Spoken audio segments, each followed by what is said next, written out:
Igreja Santa e Bendita de Cristo. Hoje é o terceiro domingo do Advento, tradicionalmente conhecido como o Domingo Gaudete ou Domingo da Alegria. É chamado assim porque é um domingo em que, tradicionalmente, as leituras que nós fazemos durante o culto estão voltadas para a alegria, a saber, a alegria de Jesus que chega no Natal. Não mais no Natal histórico, como é registrado nos livros dos Evangelhos, mas agora um Natal existencial. Um Natal que deve ser aquele Natal mais do que verdadeiro e que deve encontrar, acima de tudo, em nossos corações, a manjedoura onde deve nascer não somente no dia 24 ou 25 de dezembro, mas todos os dias, o nosso querido e bendito Salvador Jesus Cristo. É o Domingo da Alegria, e para nós, da Igreja Anglicana Betesda, a Casa da Misericórdia Divina, um domingo de alegria maior, porque neste domingo, Ulisses, Tatiana e Rosinha serão sagrados respectivamente diácono, diaconisa e presbítera da Igreja de Cristo Jesus. As leituras que nós ouvimos hoje são leituras próprias para este dia de alegria, um dia que não é apenas de alegria para a Igreja de Cristo, mas é um dia muito significativo e de alegria para a vida existencial de Ulisses, de Tatiana e de Rosinha. Neste dia, logo assim que eu acordei, domingo é um dia engraçado para a gente que serve a Jesus, porque desde o amanhecer a gente já começa a entrar numa sintonia e vibrar numa sintonia diferente dos demais dias. Nós sabemos que é o dia consagrado, que é o dia do Senhor, que é o dia em que nós paramos tudo o que fazemos para virmos à casa do Senhor e, como os salmistas registraram, nós viemos alegres à casa dele. Mas eu não poderia deixar de dizer que, como eu disse ontem no seminário, afirmar o que o Salmo diz, que este dia estava escrito no livro das nossas vidas desde antes da fundação do mundo, desde antes que tivéssemos um nome, desde antes que um osso, uma fibra, um tecido nosso fosse formado. Mas eu quero dizer especialmente a Ulisses, a Tatiana e a Rosinha, que este dia,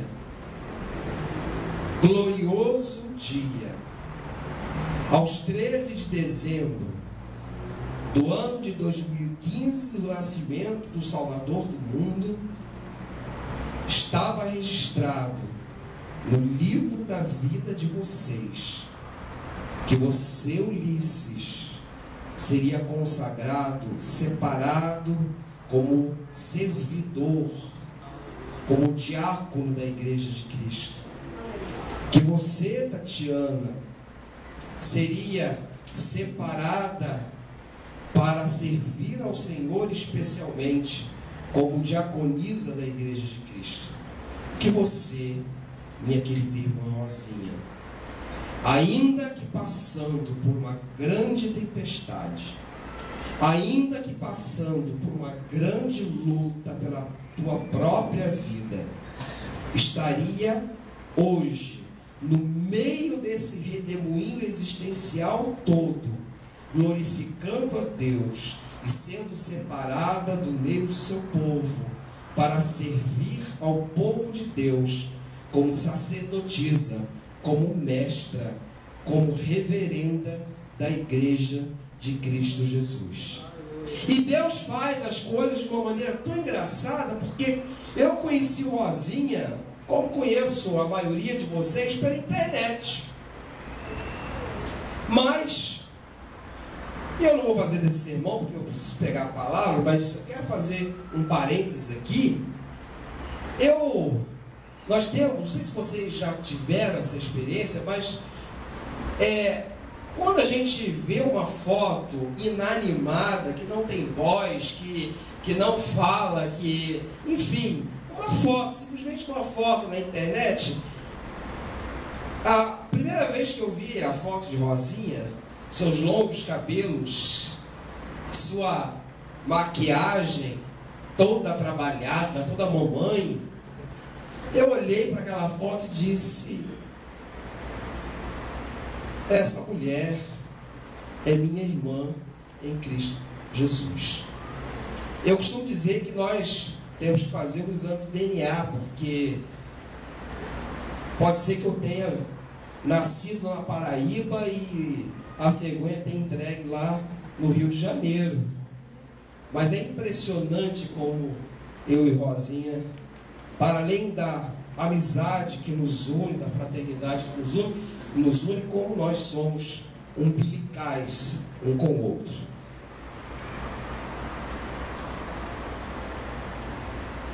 Deus tem os seus caminhos. E aprove ao Senhor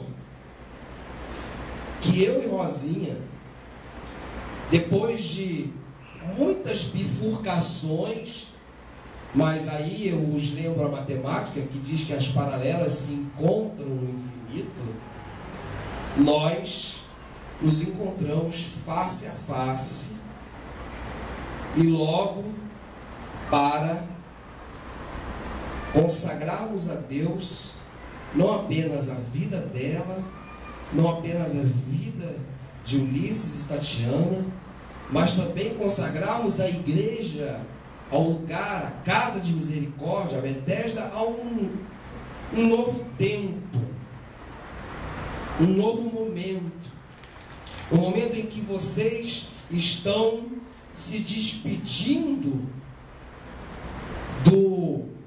de um ethos para abraçar um outro ethos, um ethos afirmativo, progressista, anglicano.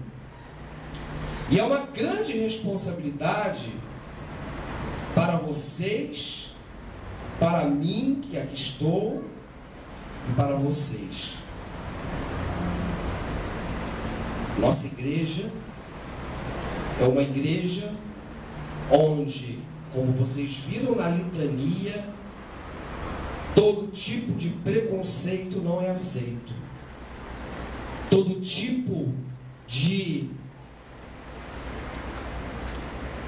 rótulo não é aceito.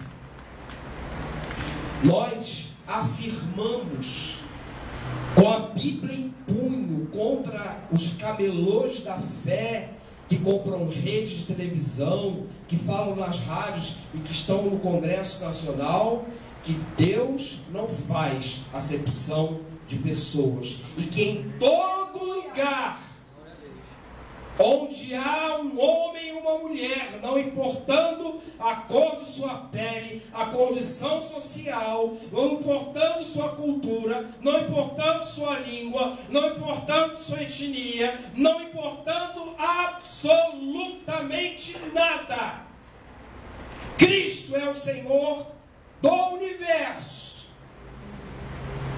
e da vida de seu povo. A igreja anglicana, o movimento anglicano no Brasil, tendo como episcopos, como bispos, homens da envergadura de Roger Bird, um grande homem de Deus, e Glauco Soares, um grande homem de Deus, que já foi primaz da igreja anglicana do Brasil, um especialista, um dos maiores especialistas em Paul Tillich, e que inclusive estudou com Paul Tillich em Nova York. Nós, anglicanos, junto com esses homens, ao lado deles, trabalhando com eles, nós estamos a serviço. Não esqueçam essa palavra. Nós estamos a serviço da diversidade e da dignidade humana. Para nós não importa absolutamente nada senão a humanidade de cada homem, de cada mulher, de cada ser humano. Nós colocamos abaixo todos os rótulos que a nossa sociedade inventa ou inventará para excluir, para hierarquizar, para jogar à margem, para não empoderar, para afirmarmos contra os poderosos deste mundo que Cristo, o Rei e Senhor, se entregou por amor de todos e todas.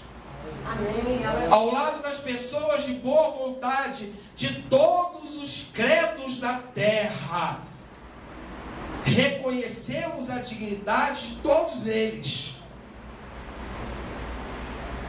Reconhecemos que a injustiça não pode prevalecer. Reconhecemos que o Estado deve ser laico.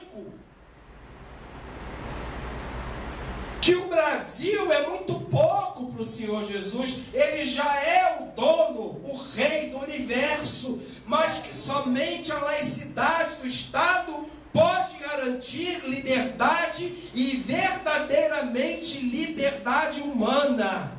Paulo, escrevendo aos Gálatas, diz: para a liberdade Cristo nos libertou, libertou a humanidade. Não tomeis sobre vós jugo de escravidão, porque foi por um alto preço, e por isso que nós, contra os poderosos deste mundo, contra os racistas, contra os homofóbicos, contra os misóginos, contra aqueles que querem perturbar e indignificar a humanidade, nós, contra aqueles que apedrejam pessoas porque não são da mesma religião, contra aqueles que invadem espaços de cultos e queimam-nos e quebram os seus objetos de culto só porque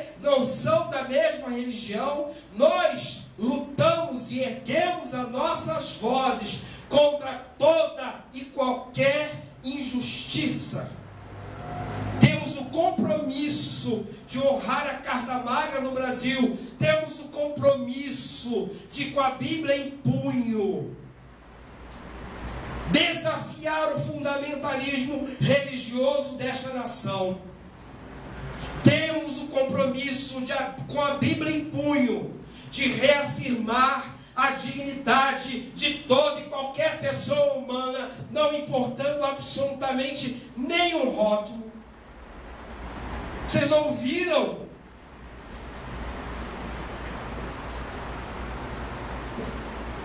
Vocês ouviram? Isaías, diante de Deus, ouviu um chamado. E o Senhor perguntava: a quem enviaremos? E ele prontamente responde: envia-me a mim. Envia-me a mim. Toca minhas bocas com as brasas vivas do teu altar, para que minhas palavras sejam, Senhor, como a tua palavra, Cristo Jesus, uma espada de dois gumes. Uma espada de dois gumes que discerne pensamentos, sonda corações, discerne espíritos e combate toda e qualquer injustiça. Essa é a missão da igreja. Essa é a missão da igreja de Cristo, da verdadeira igreja de Cristo. Ainda que alguns tenham esquecido disso. Mas nós estamos aqui para lembrar-lhes disso. Mas de maneira especial, nós, consagrados e consagradas a Deus pelas ordens sagradas do ministério, seja do diaconato, seja do presbiterato, somos aqueles que temos maior responsabilidade diante da população, principalmente nos dias de hoje, seja em Campina Grande, seja em João Pessoa, seja em toda a Paraíba, seja no Brasil, seja no mundo, seja no centro do Brasil, como é Brasília. Nós temos aquela missão de Isaías. Sabemos que nós habitamos no meio de um povo perverso e pervertido, no meio de um povo que quer tirar a nossa dignidade, no meio de um povo que não quer reconhecer a dignidade humana, no meio de poderosos que só querem destruir, roubar, matar, assassinar, despoliar os tesouros do Brasil. E nós, vocês igreja, e nós separados do meio do povo, que resolvemos dizer sim, devemos, com a Bíblia em punho, enfrentarmos sem medo, prontos a dar com o nosso próprio sangue a vida pelas pessoas. A segunda leitura falava da instituição diaconal. Diáconos significa servidor. A igreja é chamada diaconia. Cada um de vocês é chamado a diaconia. Há uma diaconia que é serviço e não ser servido. Porque em Cristo Jesus, quem não vive para servir, não serve para viver. Em Cristo Jesus, quem não serve, quem não vive para servir, não serve para viver. Escutamos o Evangelho e aqui eu encerro.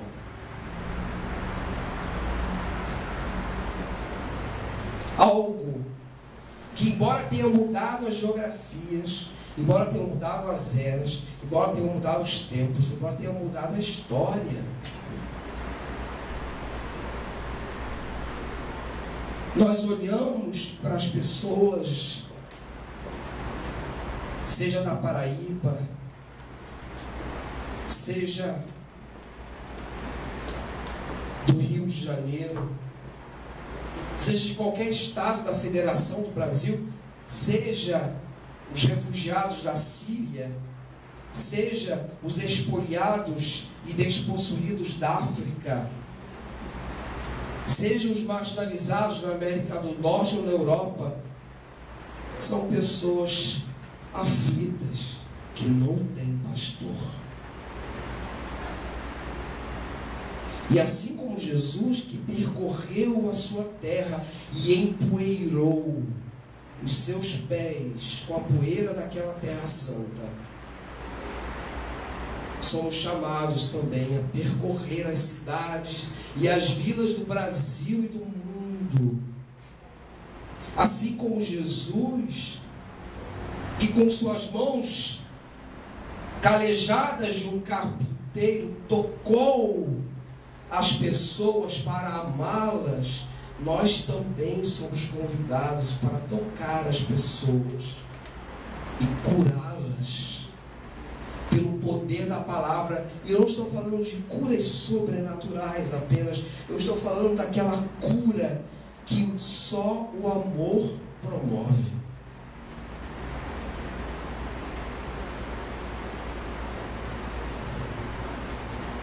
Ovelhas sem pastor. Assim está o mundo, assim está a população.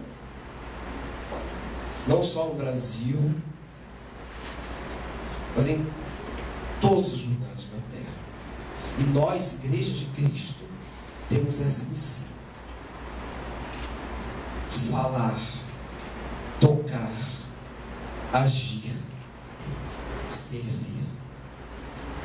Os símbolos que nós usamos são símbolos de serviço. As estolas que trazemos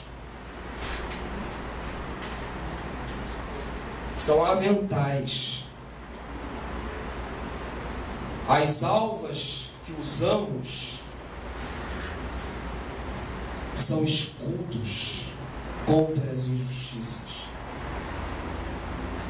As casulas que usamos são também os aventais para dizer ao mundo que estamos aqui a serviço. E por fim, finalizando mesmo, eu quero dizer a vocês uma coisa.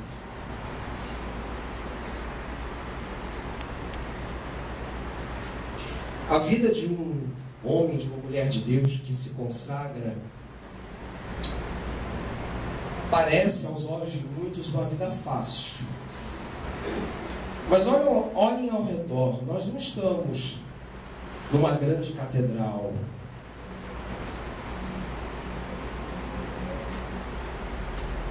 Somos pessoas humildes e devemos ser.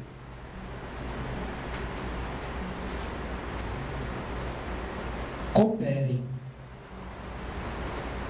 ajudem.